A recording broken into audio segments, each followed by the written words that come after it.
We're gonna go over all the key elements behind strength training for volleyball, and we're gonna start right now.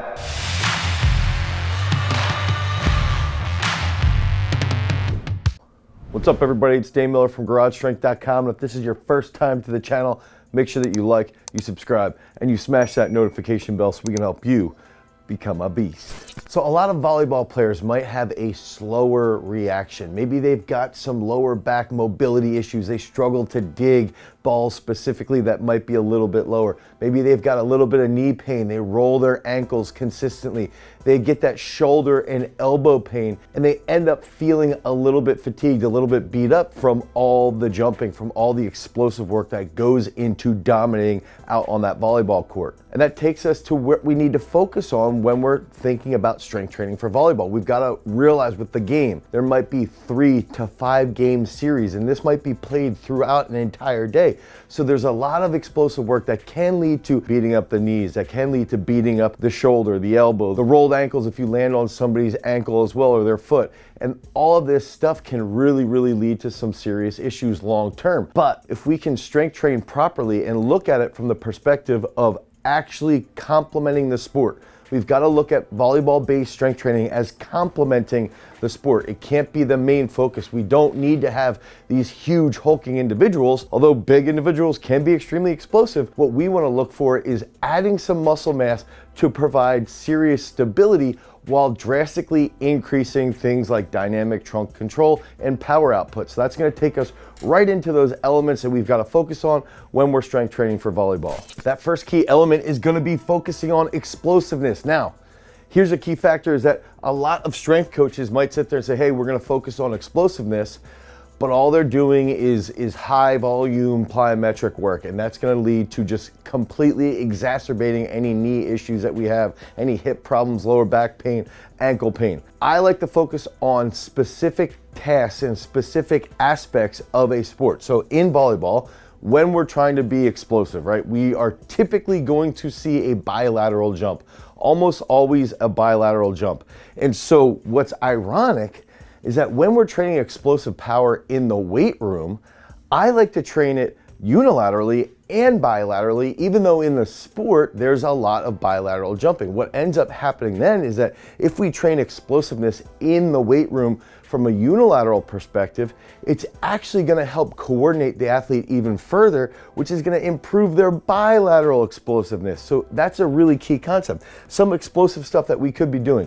Power cleans from boxes. One of the reasons why I love using box work or hang work with volleyball players is because they tend to be extremely tall. They're a lot longer individuals. They might be, 6'4", all the way up to 6'8" if we're talking about the men. We have women that might be, 5'7", all the way to 6'1" plus. So when we're doing technical coordination movements like power cleans, like power snatches, it's better to operate from a hang or from a box because it's a little bit easier on their back. Now, some of that unilateral work that we could be doing might be reflexive based. You can do a dumbbell drop into a snatch. You could do explosive jump lunges where you pause in that split position. So we've got to think about training explosive work from a bilateral and a unilateral perspective. That next key element is going to be one of my favorite aspects in all of sports performance, and that is going to be dynamic trunk control. This is an area where I think a lot of volleyball strength coaches completely miss the boat, and that's where we want to think about being able to control your trunk and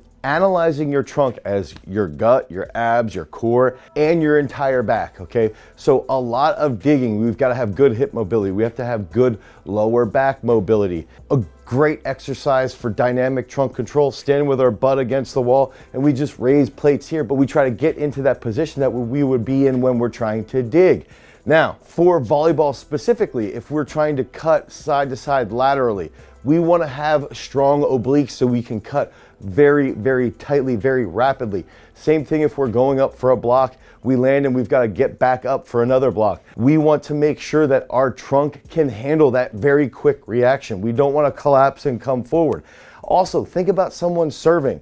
If they're throwing up that ball nice and high, they get a big jump and they go for the serve, they have to have a very mobile shoulder that's stable through the trunk. When they're in the air, they've got to be stable in throughout the trunk.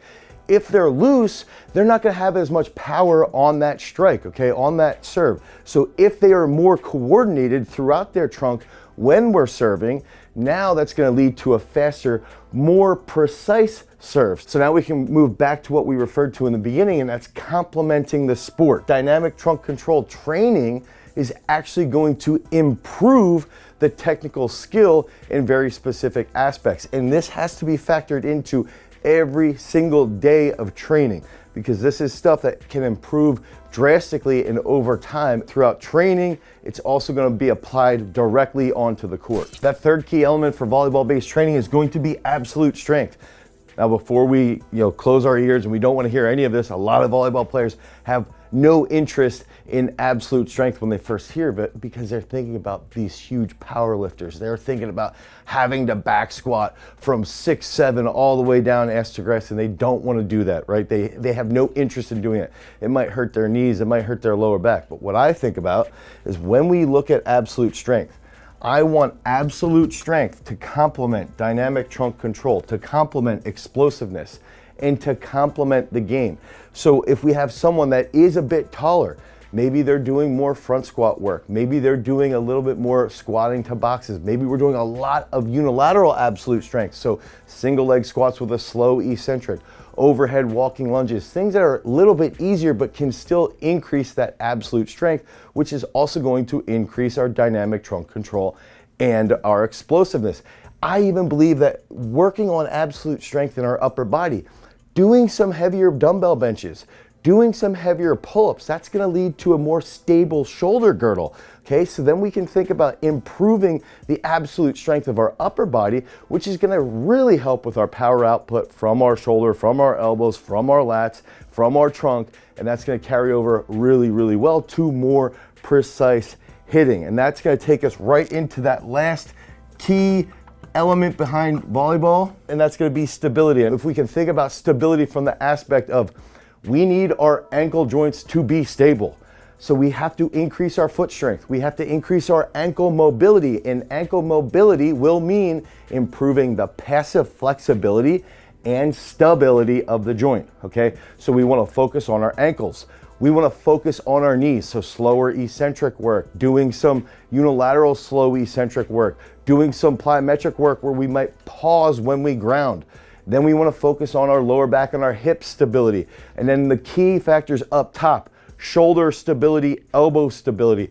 If we can focus on doing simple exercises like a dumbbell external rotation, exercises like this, that's going to increase our overall mobility in all of those different joints, those problem areas will start to wash out. So now we can improve the stability of our shoulder and our elbow, and that's going to lead to less injuries long term. And when we think about an actual game, we have these 3 to 5 game series. We've got to have endurance to handle that explosiveness throughout 3 to 5 games. Okay, and if we're playing in a tournament, we might have 3 to 5 matches throughout that entire day. So we have to have the stability and the absolute strength to provide that long-term endurance to put out a lot of explosive power while maintaining that dynamic trunk control. All of these elements are gonna be focused on actually complementing the game. We can train 3-4 days a week. Maybe 2 of those days we train a little bit harder. 2 of those days we just work on passive flexibility while also doing a little bit of strength work, and that's gonna help drastically improve that stability. So focus on that. Make sure that your strength training program is based around complementing the sport and increasing your overall performance. If you need help with your periodization, you need help with designing a strength training program for volleyball, click on the link down below, head over to garagestrength.com. You can pick up our strength training for volleyball program that's gonna drastically help you improve your explosive power, your dynamic trunk control, and that overall stability so that you can prevent injuries that come from chronic overuse and also continue to dominate out on the court. Until next time, guys, peace.